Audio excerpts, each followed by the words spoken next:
गणित अब होगा आसान। इजी मैथमेटिकल इंडिया में आपका स्वागत है। हेलो स्टूडेंट्स, आज के इस वीडियो में हम लोग एनसीईआरटी गणित कक्षा 10 के प्रश्नावली 2.3 का 5वां क्वेश्चन हल करने वाले हैं, ठीक ना। तो मैंने प्रश्न 1 से 4 तक पहले ही हल करा दिया। यदि आप उन सभी वीडियोस को देखना चाहते हैं, इसी वीडियो के लास्ट में एक प्लेलिस्ट है, आप लोग वहाँ से देख सकते हैं, ठीक ना। तो इस क्वेश्चन में हमसे कहा जा रहा है कि बहुपदों पी एक्स, जी एक्स, क्यू एक्स और आर एक्स के ऐसे उदाहरण दीजिए जो विभाजन एल्गोरिदम को संतुष्ट करते हों तथा घात पी एक्स बराबर घात क्यू एक्स। ये पहला क्वेश्चन है, ठीक ना। तो सबसे पहले आप लोग ये समझ लीजिए कि विभाजन एल्गोरिदम क्या होता है, ठीक ना। तो चलिए हम लोग सबसे पहले समझ लेते हैं विभाजन एल्गोरिदम।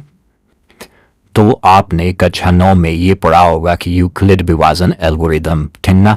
तो वो जो यूक्लिड विभाजन एल्गोरिदम होता है वो अंकों के लिए होता है, लेकिन यहाँ पे हम लोग बहुपदों के लिए विभाजन एल्गोरिदम पढ़ते हैं, ठीक ना। तो ये जो एल्गोरिदम है बिल्कुल उसी से मिलता है, ठीक। लेकिन ये नियम बहुपदों के लिए लगता है, लेकिन वो नियम अंकों के लिए लगता है, ठीक ना।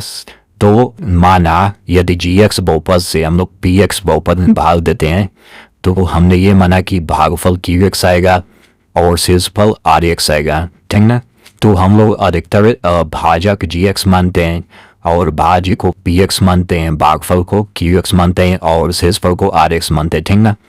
तो आपको संबंध पता ही होगा कि भाज्य बराबर होता है भाज्य पूरे भागफल प्लस शेषफल, ठीक ना। तो हम लोग वही लिखेंगे भाज्य पी एक्स बराबर भाजक जी एक्स गुणे भागफल Q x plus R x, ठीक ना। अब देखिए इसमें इतना लिखने के बाद इसमें शर्त एक और होता है कि जी एक्स का मान जो है यानी जी एस जो है भाजक है, ये कभी भी 0 के बराबर नहीं होना चाहिए, ठीक ना। और इसमें आर एक्स की घात जो है यानी कि शेषफल की जो घात होगी वो हमेशा जी एक्स की घात से हमेशा छोटा होगा, यानी कि भाजक की घात से हमेशा छोटा होगा, ठीक ना। अब ये घात क्या होता है, जैसे आर एक्स बहुपद है तो उस बहुपद में सबसे बड़ी घात ही आर एक्स की घात कहलाती है, ठीक ना। तो आई होप अब आप लोग समझ गए हैं कि विभाजन एल्गोरिदम क्या होता है, ठीक ना। तो हमें ये रूल का प्रयोग करके इसमें पहला, दूसरा, तीसरा क्वेश्चन हल करना है। तो चलिए बढ़ते हैं पहले क्वेश्चन की तरफ। तो पहला क्वेश्चन है घात पी एक्स बराबर घात क्यू एक्स, ठीक ना। यानी कि जो ये भाज्य है, ये भाज्य की जो घात है वही घात भागफल का भी होना चाहिए, ठीक ना। तो ये केवल एक ही स्थिति में होता है। वो स्थिति क्या है कि यदि जी एक्स का मान कोई अचर पद हो, यानी कि अचर पद मतलब कोई एक संख्या हो, तभी ऐसा संभव हो सकता है कि पी एक्स की घात क्यू एक्स की घात के बराबर होगा, ठीक ना। तो हम लोग जी एक्स पे कोई एक संख्या रख लेते हैं, कोई छोटी संख्या मान लीजिए उसे हम लोग 2 रख लेते हैं, ठीक। तो ये हो गया 2, ठीक ना। अब यहाँ पी एक्स के जो हम लोग क्या रखें, तो पी एक्स के जो कोई हम लोग कोई बहुपद रख लेते हैं, तो माना वो बहुपद है 2x + 4, ठीक ना। तो ये मैंने छोटा बहुपद लिया है ताकि आपको समझने में आसानी हो। और यहाँ पे कोई हम लोग ऐसा बहुपद चुनेंगे कि जो कट जाए यहाँ से भाजक से। तो देखिए 2x भी 2 से कटेगा, 4 भी 2 से कटेगा, ठीक ना। इस तरह से समझने में आसानी होगी। तो ये हो गया। अब हम लोग 2 से इसमें भाग देते हैं। तो भाग देने के लिए मैंने क्या बताया था कि भाजक के पहले पद से भाज्य के पहले पद में भाग दिया जाता है। तो हम लोग जब 2 से 2x में भाग देंगे तो कितना आएगा, या ये आएगा x, ठीक ना। तो हम लोग यहाँ पे x लिख लेंगे। अब x का बुरा इसमें करेंगे तो कितना आएगा, 2x आएगा। अब ये घटा देंगे तो ये हो जाएगा माइनस, घटाएंगे तो कितना आएगा, ये आ जाएगा 0। फिर ये अगला पद यहाँ से उतार लेंगे +4, ठीक ना। अब 4 में 2 से भाग देंगे तो ये अब 4 में 2 से भाग देंगे कितना आएगा, ये आएगा 2। तो हम लोग यहाँ पे 2 लिखेंगे +2। अब 2 का गुणा इसमें 2 में करेंगे कितना आएगा, ये आएगा 4, ठीक ना। ये हो जाएगा माइनस, घटाएंगे तो 0 आ जाएगा। तो भाग देने के बाद आप लोग एक चीज यहाँ देखिए, हमें चाहिए था कि घात पी एक्स बराबर घात क्यू एक्स हो, ठीक ना। तो यहाँ पे पी एक्स की घात कितना है, 1 घात है, और क्यू एक्स की घात कितना है, इस पर भी 1 घात है, यानी कि घात दोनों का बराबर है, ठीक ना। तो ये कुछ भी हो, यानी कि भाजक कुछ भी हो, शेषफल कुछ भी हो, लेकिन हमें इन दोनों से मतलब था, ठीक ना। तो अब हम लोग लिखेंगे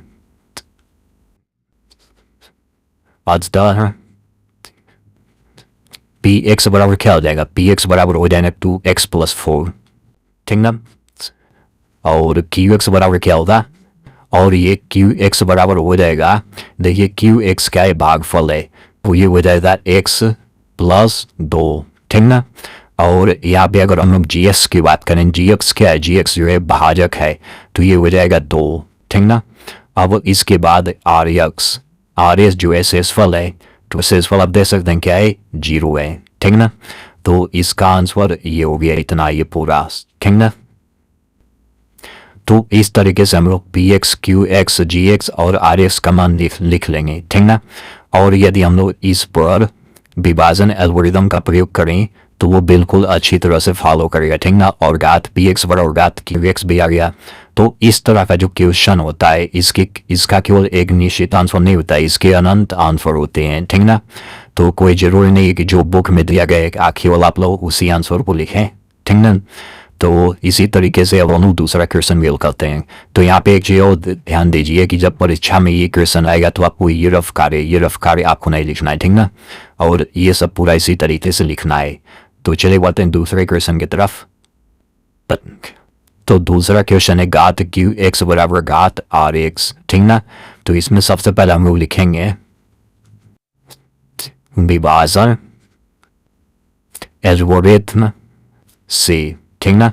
तो विभाजन एल्गोरिथम क्या है, तो ये होता है पी एक्स बराबर जी एक्स गुणा Q x plus R x होता है, ठीक ना। तो यहाँ पे हमें क्या देखना है कि क्यू एक्स की जो घात है वही घात आर एक्स की होनी चाहिए, ठीक ना। तो हम लोग क्यू एक्स और आर एक्स को दो ऐसे बहुपद लिखेंगे जिनका घात बराबर हो, ठीक ना। तो ये हमें अपने मन से चुनना है। तो हम लोग क्यू एक्स बराबर ले लेते हैं एक्स प्लस 1, ठीक ना। और आर एक्स बराबर ले लेते हैं हम लोग 2x, ठीक ना। तो अब आप देख सकते हैं इन दोनों की घात बराबर है। यहाँ पे देखिए एक घात है, यहाँ पे भी एक घात है, यानी कि दोनों की घात क्या है, एक है, यानी कि ये तो संतुष्ट हो गया, ठीक ना। तो अब हम लोग यहाँ पे जी एक्स कोई संख्या हम लोग रख लेते हैं, छोटा होगा, तो ये हो जाएगा पी एक्स, ठीक ना। तो अब हम लोग इसे हल करके पी एक्स का मान निकाल लेते हैं। तो इसे गुणा कर देंगे, ये हो जाएगा 2x प्लस 2 प्लस 2x, तो ये हो जाएगा 4x प्लस 2, ठीक ना। तो ये तो पी एक्स का मान हो गया 10। तो इसके बाद से हम लोग लिखेंगे है पी एक्स बराबर 4x प्लस 2, ठीक ना। और जी एक्स बराबर हमने क्या लिखा था, 2 लिखा था, तो ये हो जाएगा जी एक्स बराबर 2। फिर यहाँ से क्यू एक्स बराबर x प्लस 1 मैंने माना था, तो ये हो जाएगा क्यू एक्स बराबर x प्लस 1, ठीक ना। और फिर आर एक्स बराबर कितना हो जाएगा, 2x हो जाएगा। तो आर एक्स बराबर 2x हो गया, ठीक ना। तो यदि हम लोग इन चारों पर यदि हम लोग विभाजन एल्गोरिथम का प्रयोग करें तो ये अच्छी तरह से संतुष्ट करेगा, ठीक ना। तो आई होप आपको समझ में आ रहा होगा। तो चलिए बढ़ते हैं अगले क्वेश्चन की तरफ। तो तीसरा क्वेश्चन है घात आर एक्स बराबर 0, ठीक ना।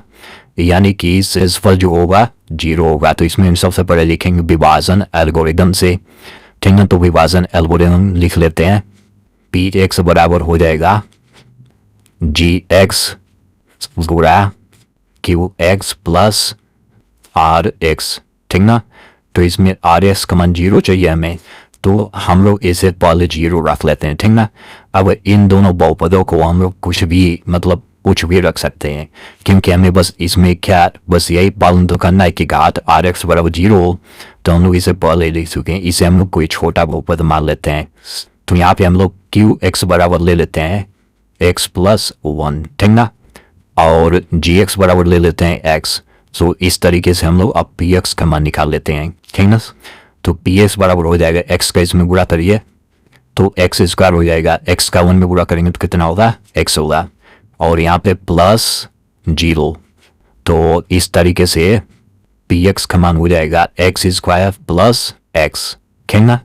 तो हम लोग लिखेंगे अतः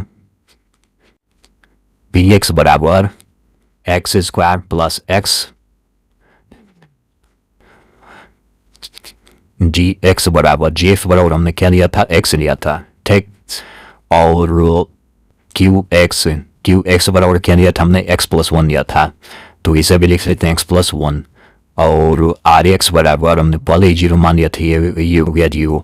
तो स्टूडेंट्स यदि आप ऐसे ही क्लास 10 के एनसीईआरटी मैथ को बिल्कुल सरल वसम पढ़ना चाहते हैं तो आप मेरे चैनल को सब्सक्राइब कर सकते हैं, और सब्सक्राइब करने के बाद इस घंटे के निशान पर क्लिक करके ऑल पे क्लिक कर दीजिए।